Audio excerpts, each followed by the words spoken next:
Halo nakama, kembali lagi di channel Okawaii yang membahas kelanjutan cerita anime lainnya. Sesuai request, Okawaii akan melanjutkan merangkum alur cerita light novel Hataraku Mau Sama. Sebelum itu, jika kalian suka dengan video ini, silahkan subscribe aja. Terima kasih. Shin memperlihatkan dunia ente Isla. Ada 5 orang sedang berkumpul dan membicarakan mengenai pohon kehidupan. Salah 5 dari mereka berbadan besar dan merupakan seorang pemimpin. Mereka akan bergerak untuk mengambil fragmen Yesod yang ada di bumi. Mao, Emi, dan Ramus sudah keluar dari gondola dan mendapatkan hadiah berupa foto.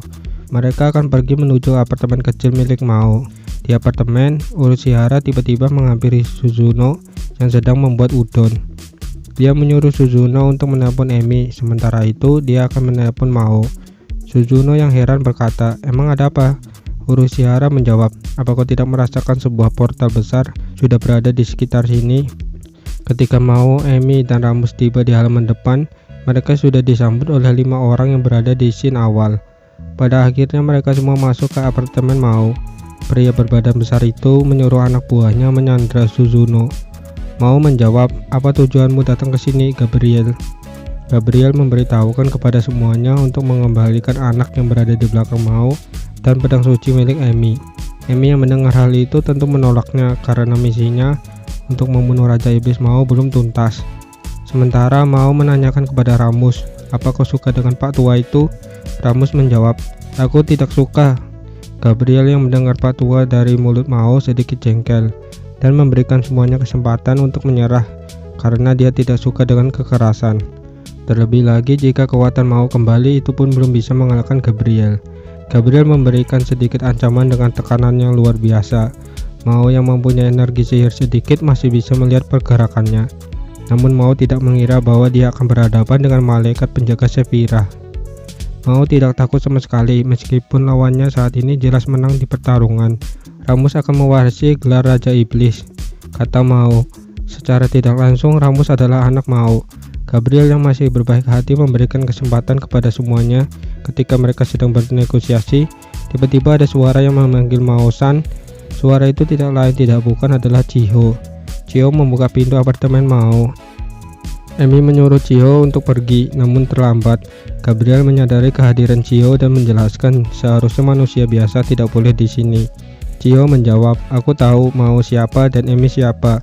Aku juga tahu kau mungkin malaikat yang ingin mengambil alas Ramus." Gabriel terkejut dan bangga karena ada manusia yang mengetahui identitasnya. Tiba-tiba Chiho memohon ke lantai dan meneteskan air mata. "Tolong jangan bawa Ramus, dia sangat suka dengan Mao dan Emi." Gabriel berkata, "Ayolah, jangan mengeluarkan air mata, aku tidak sanggup melihatnya." Namun Chiho terus memohon dan mengeluarkan air mata, sehingga membuat Gabriel lemah dan memberikan kesempatan 1 hari untuk membuat kenangan bersama alas Ramus, kata Gabriel.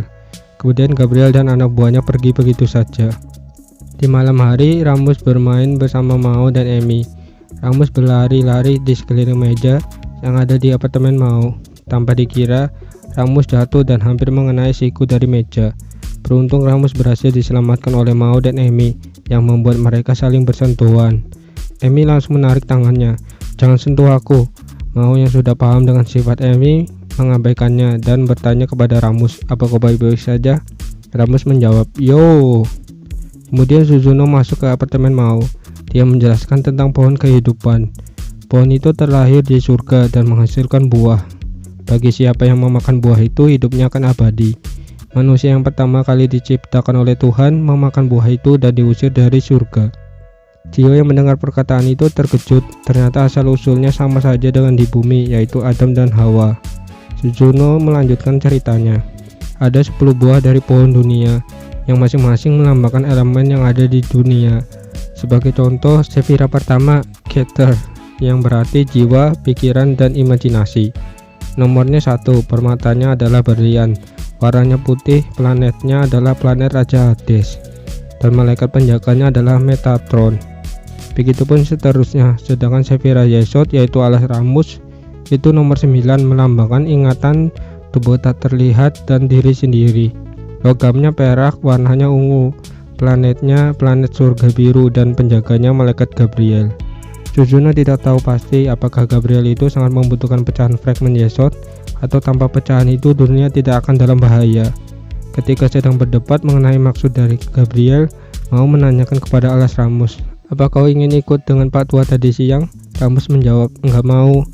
Mao menepuk tangannya dan berkata, "Baiklah, biar aku yang akan menghadapi Gabriel sampai titik penghabisan. Itu akan sangat keren, di mana Raja Iblis yang kalian benci akan musnah dan fragmen Yesod kembali ke surga yang membuat dunia menjadi aman." Emi, Suzuno, dan Chiho menantang hal itu. Mereka bertiga mencoba menjelaskan bahwa lawannya saat ini sangatlah kuat, sehingga Emi dan Suzuno tidak bisa membantu tanpa rencana. Mau menjelaskan, "Maka dari itu biar aku saja yang mengurusnya. Kalian tidak perlu khawatir. Kemungkinan terburuknya mungkin aku akan melakukan manajemen resiko." Semua yang ada di sana bingung apa maksud dari manajemen resiko. Pada malam itu Asia mengantar Chiho pulang ke rumah, sementara Urishihara berada di apartemen Suzuno. Mao, Emi, dan Ramus berada di apartemen milik Mao. Mao menjelaskan manajemen risikonya, yaitu jika kemungkinan terburuk dia akan menyeret Emi untuk ikut bertarung, dan jika kedua pun tidak berhasil maka Emi harus melindungi Alas Ramus. Mao akan mengorbankan dirinya. Emi yang mendengar hal itu merasa jengkel, "Mengapa Raja Iblis sepertimu harus melindungi orang lain?" Mao menjawab, "Itu sudah tanggung jawab seorang ayah untuk melindungi anaknya. Aku yakin banyak rakyat ente Islam yang sudah berkorban dirinya demi keluarga tercinta. Jadi aku juga berhak melakukan itu semua demi Alas Ramus." Emi yang mendengar perkataan itu menjadi gelagapan. Mau memberitahukan untuk tidur segera karena besok adalah hari penentu Alas Ramus tinggal atau dibawa. Di sisi lain, Asia sudah mengantar Chiho ke rumah dan menuju ke apartemen Suzuno untuk menginap bersama Urishihara. Keesokan harinya, Emi terbangun dan sudah melihat Gabriel di dalam apartemen tanpa sepengetahuan dirinya. Emi langsung mengeluarkan pedang sucinya dan mendekatkannya ke leher Gabriel. Gabriel hanya bisa tersenyum hingga Mao pun terbangun. Mao juga terkejut hingga membangunkan Alas Ramus. Gabriel menjelaskan maksud kedatangannya, yaitu ingin membawa salah satu dari fragmen Yesod karena dulunya dia penjaga Sefirah Yesod, namun seorang gadis berhasil mencuri Yesod dan membuatnya terpecah menjadi beberapa fragmen. Itu semua ada pada Alas Ramus dan pedang suci milik Emi.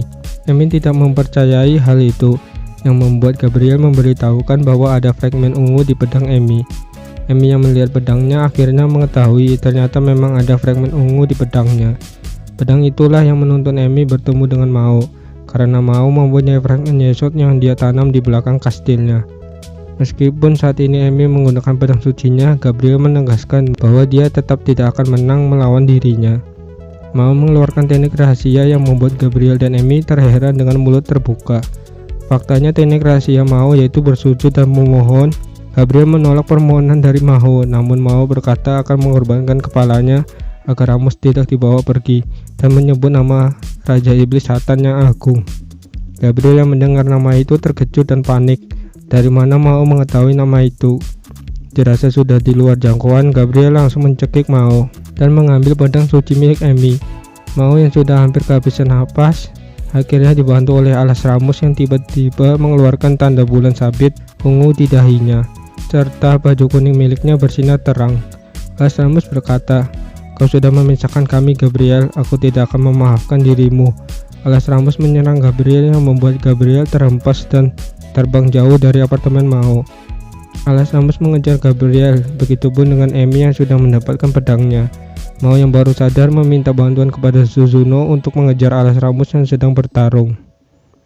Emi menyerang Gabriel tapi berhasil dihindari dengan mudah. Pada akhirnya Gabriel mengeluarkan pedang dulahan, pedang yang dapat memotong apapun itu.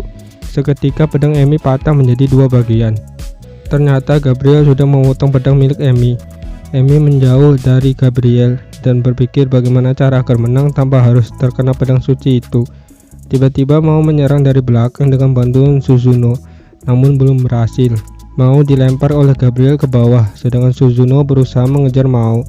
Alas Ramus datang menghampiri Emi dan menanyakan, "Apakah Mama akan mencintai Papa? Apakah Mama akan hidup selamanya dengan Papa?" Emi yang mendengar itu terkejut dan terheran mengapa baru kali ini Alas Ramus bisa berpikir dan berkata seperti itu. Alas Ramus menegaskan, "Cepat Mama jawab." Emi menjawab, "Ya, Mama akan selalu bersama Papa sampai maut memisahkan kita." Alas Ramus sangat senang dan menghampiri Mao yang sudah terjatuh akibat Gabriel.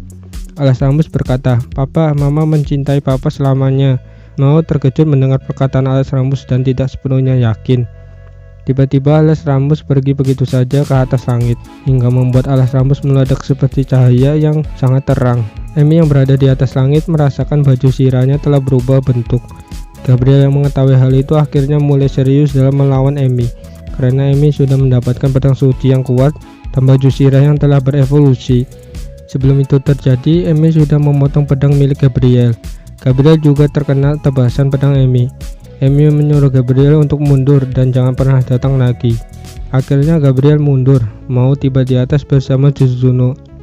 Baju sirah Amy tiba-tiba menghilang, mau menanyakan kemana Alas Rambus. Namun Amy hanya bisa terdiam tanpa sepatah kata pun. Keesokan harinya Mao tampak seperti manusia yang kehilangan anaknya. Tidak ada semangat di dalam hidupnya. Cio melihat kondisi Mao yang terpuruk sebelum pergi ke sekolah.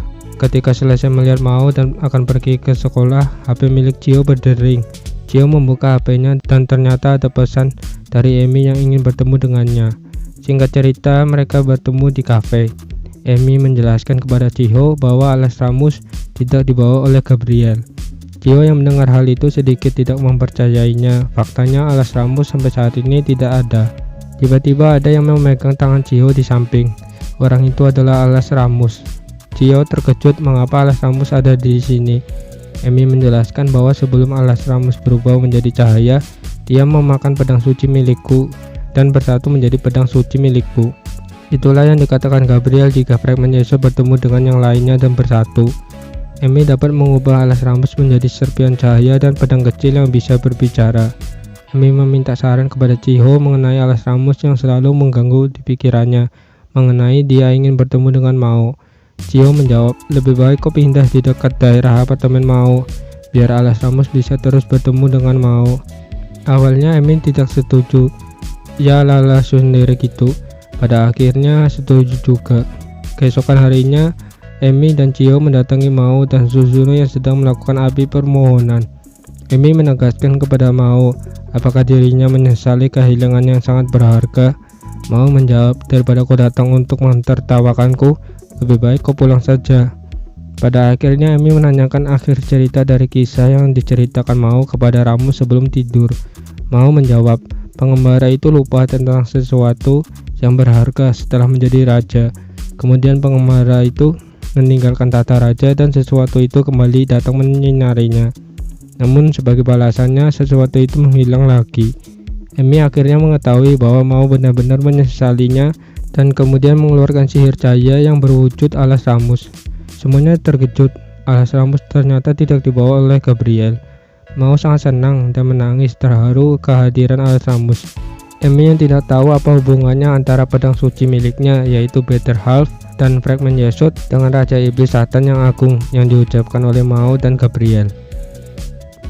Akhirnya Vol 3 sudah selesai nakama. Jika kalian suka silahkan tinggalkan like dan share ke teman kalian.